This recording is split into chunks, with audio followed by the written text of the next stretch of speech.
been wondering about the market here. So we're going to take a look at the first quarter numbers for 2023. They're just in.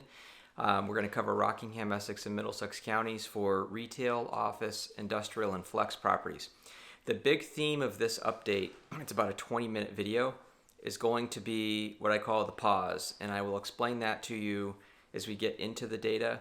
The key thing to keep an eye on is the average price per square foot for the trades that have happened year to date in contrast to prior years. So watch for that in the video. And if you like the video, give us a thumbs up or feel free to comment. Look forward to your reactions. Thanks.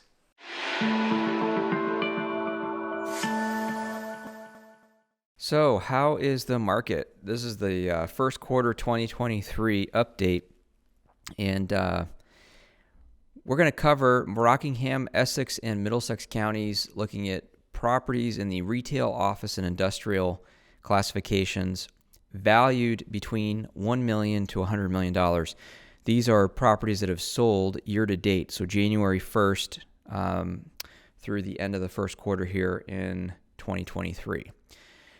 So volume-wise, coming out of COVID, that 2021 year, you'll see that 828 transactions represented a high watermark. In fact, if you look at that number of sales in relationship to the trend going back to 2006, you'll see that 2021 and 2022 were both outliers in terms of the number of transactions that typically happen in this market area. So far this year, in 2023, we've had 122 sales occur.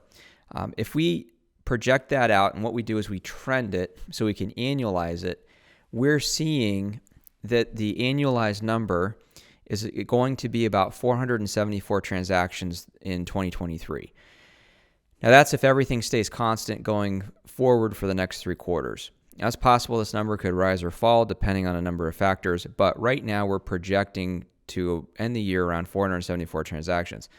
So we're on trend to deliver about half the number of sales that we saw in 2021. And in fact, we are trending to the mean or average of the number of sales that occurred between 2006 and 2022 of 454 transactions per year. So we're actually going into a deceleration in the market that's returning us to the long-term average for the typical number of sales transactions in a given year. So what this means is that we've essentially entered what I want to call the pause in the market. And the pause began, it originally started back in June of 2022, June of 2022, when contract originations started to decline, and we started to see fewer transactions occurring. Those numbers showed up in the October 2022 numbers, November, December, January. Now we're into January and February. And what I mean by the pause is that we've seen a separation in the sales data in the sense that high quality, high value properties, for the most part, there are a few aberrations, few outliers, but for the most part have departed the market and are not being traded. What we're actually seeing traded right now are deals that may have been lingering. There may be some opportunity, deep value add pricing with these deals. And when I get to the average pricing per square foot, you're going to see this data show up. All right, so transaction velocity wise, what we're seeing here is this deceleration coming out of 21 and 22, where we saw a sharp increase in transactions in 21. In fact, that was a 44% positive change. That started to slow down a little bit in 2022. We dropped about 104 transactions from 21 to 22, mainly due to the Federal Reserve raising interest rates and investors starting to pull back out of the market to wait to see how far those interest rates are going to run. That's continued into 2023, where we're seeing an ongoing deceleration in sales volume. And so right now, the volume or number of trades year over year is down about a third. Okay, so but down about 33%. So just to kind of benchmark us in the 10-year Treasury world, the 10-year Treasury year to date is averaging about 3.45, 3.5%, right around there. We saw the largest run up in the 10-year Treasury in 2022, but we're now seeing a deceleration in the federal interest rate increases and in the 10-year Treasury pricing. As you've probably picked up in the last couple of weeks, the banks are under some duress. The Silicon Valley Bank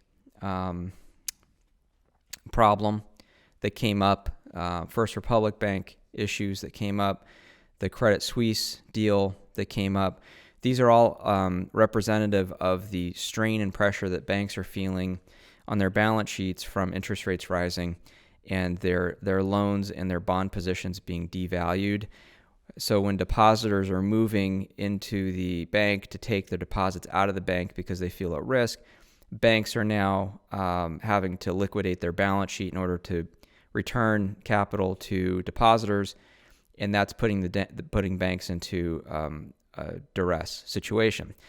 So what's happening now, and I think what we're going to see for the rest of the year is we're going to see this 10-year Treasury annual percentage change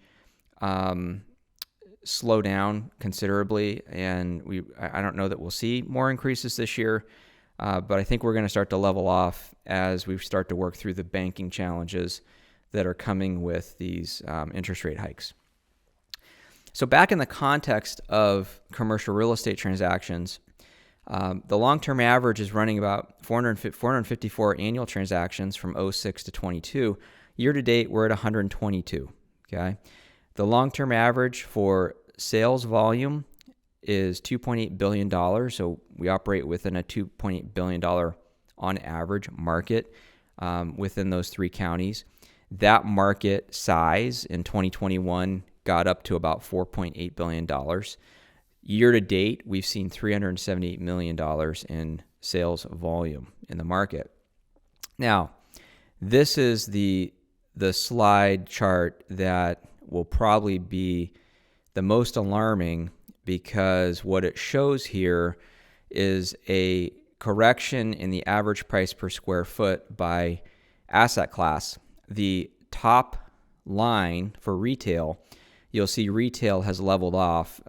It peaked out in 21 on pricing, started to correct in 22, 23. It's holding pricing at $272 a foot. Now, what we're seeing in flex, we saw a bump in flex in 21 and 22. This was driven primarily by the life science bubble of capital that came into the market due to COVID and drove considerable investment and speculative development in the life science space.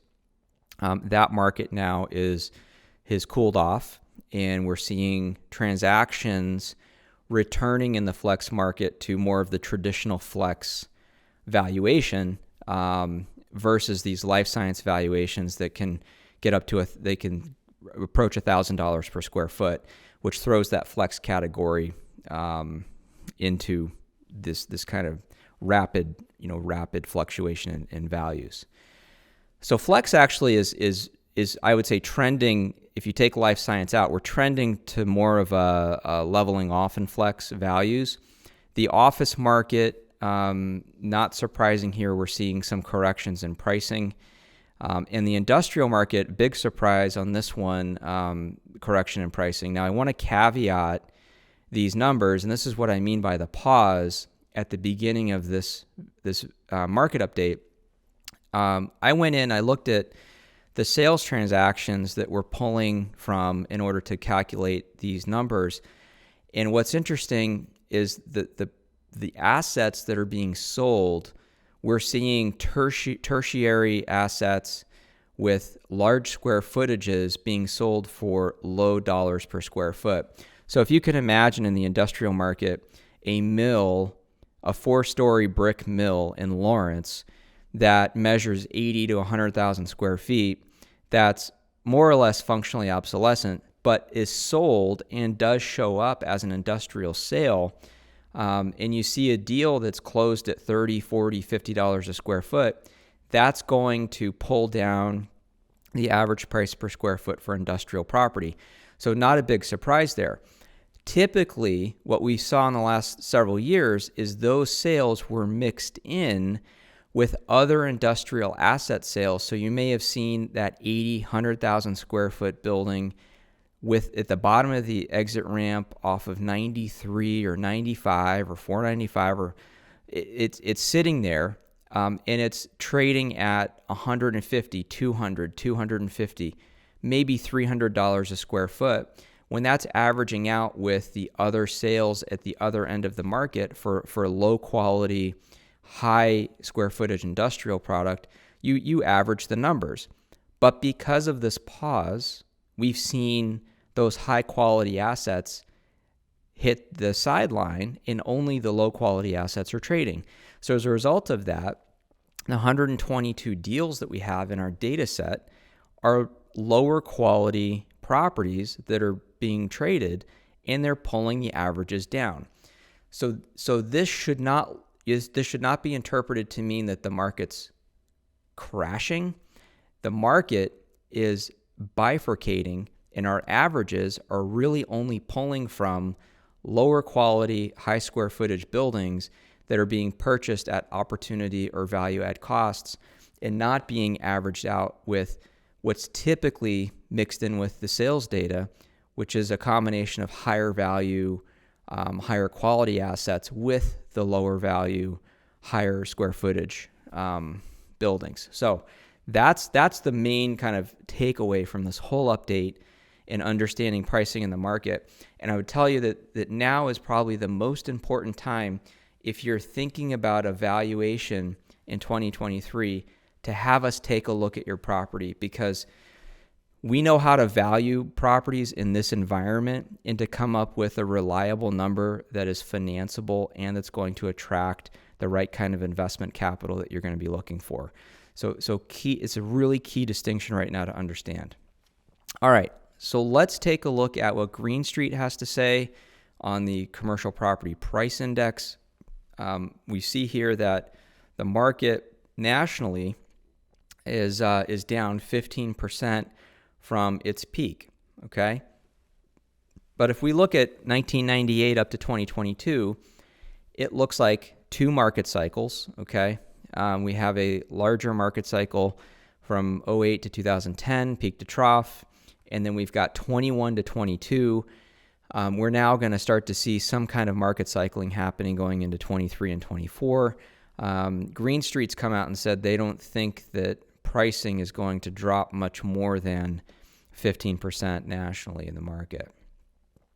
From a market sentiment perspective, the CREPI index gives us a composite measurement of the outlook of the market, and it's going out to the end of the slide here. It's pretty low. Market sentiment's pretty low. It's not really that good. So how long it stays here, I don't know, but this gives you sort of if you're wondering, hey, how's the market, or what are people thinking about the market? I find this composite index to be helpful for getting a better idea of how people are thinking about the market. The Green Street index is good for thinking about what values are doing in the market. All right, so let's run through the asset classes.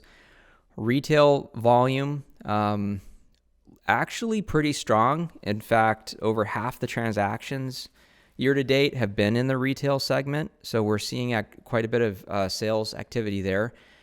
And if we look at the projections, we're actually on trend to have a pretty big year for retail property sales. It's annualizing out to 280 deals this year, which is well above the long-term average. And you can see, in comparison to going back to 2006, there's, quite a number of trades expected this year. So keep an eye on retail. Probably going to be a pretty good year for retail. And we see pricing here leveling off in retail. So I think we're in pretty good shape there. Market cycle wise, Dr. Mueller is forecasting the fourth quarter of this year for retail to be at the peak phase of the market cycle. So this is going to be representative of strong values, strong rent demand, low vacancies. So if you're thinking of selling retail, this is really one of the best times to be a seller in that market.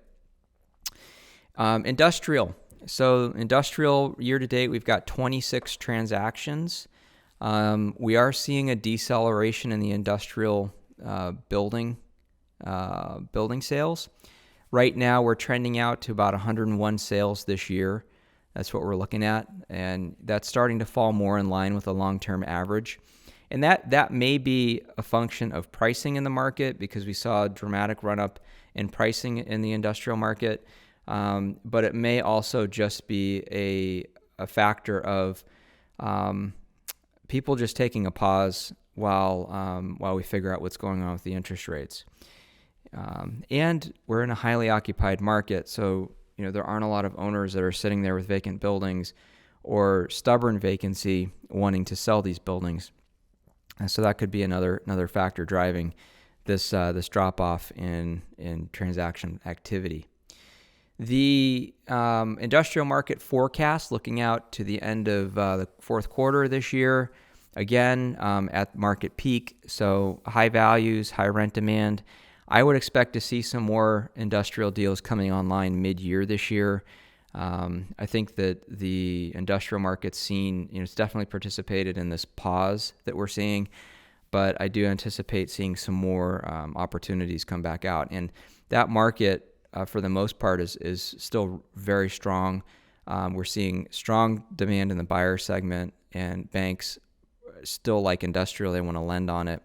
Our banking relationships are telling us that they prefer owner-user acquisitions of industrial in this market right now. Okay, and then office. What are we looking at? So office, big deceleration here. We've had 19 sales year to date. We're annualizing out to 74 trades, which takes us back really to like a 2010, 2011 trend. So pretty low. Not surprising given the headlines we're seeing for office. It's definitely fallen out of favor as an asset class. However, there is opportunity in office, and I think the opportunity here is to look at sites that can be repositioned in the suburbs, redeveloped into multifamily housing or into industrial park sites, because some of these office sites are well located next to highways. The other thing that I like in the office segment is office users that need to still go to the office to do their work. Medical office, for example, expecting that to stay strong this year. The large floor plate office, it looks kind of like the malls in retail, and what I'm hearing is COVID has done to large floor plate office what e-commerce has done to big box retail in the malls. So I'll leave you with that thought. Keep an eye on this. My one concern about office and the banking sector is watching for loan defaults and exposures to urban office around the United States, and how that may negatively impact balance sheets for the banks and liquidity in their ability to finance these other asset classes that we have in commercial that are strong. They have great demand. Tenants are profitably running their businesses. We want to make sure that those asset classes can continue to be liquid enough to transact in the market. So if you are interested in taking a look at any office product, or you want to have us evaluate your office product, I'd be happy to take a look at it. It's kind of a tricky time to figure out how to underwrite it, but we certainly can do that. Looking out into the fourth quarter of 2023, we've got office sort of hovering down here at the edge of recession and early recovery, and I think we're probably trending more into that recession zone with office in the Boston market. So if you are interested in talking more about your thoughts, your plans for investing in commercial real estate, for selling commercial real estate, we would schedule a discovery call together, spend about 15 minutes on the phone, getting to know each other. I want to learn more about your specific situation and what you're looking to accomplish.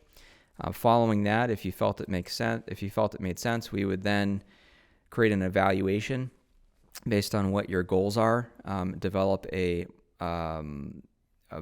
value and a positioning plan for the property, and then come up with the marketing process that we run. If you then decided to go to market and you wanted us to guide you through the process, we would take you to market.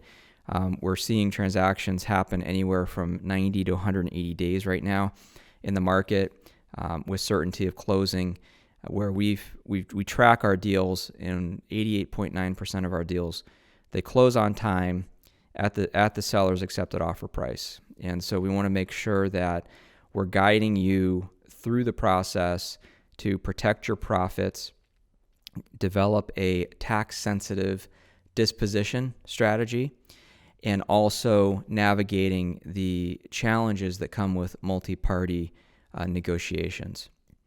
So if you're interested in talking more with us, you can go to our website, request a consultation, or just give us a call. Numbers on the website. The website address is mansardcre.com. That's mansardcre.com. Again, this is Jeremy Serrier. Happy to give you this market update today, and look forward to seeing you in the next video.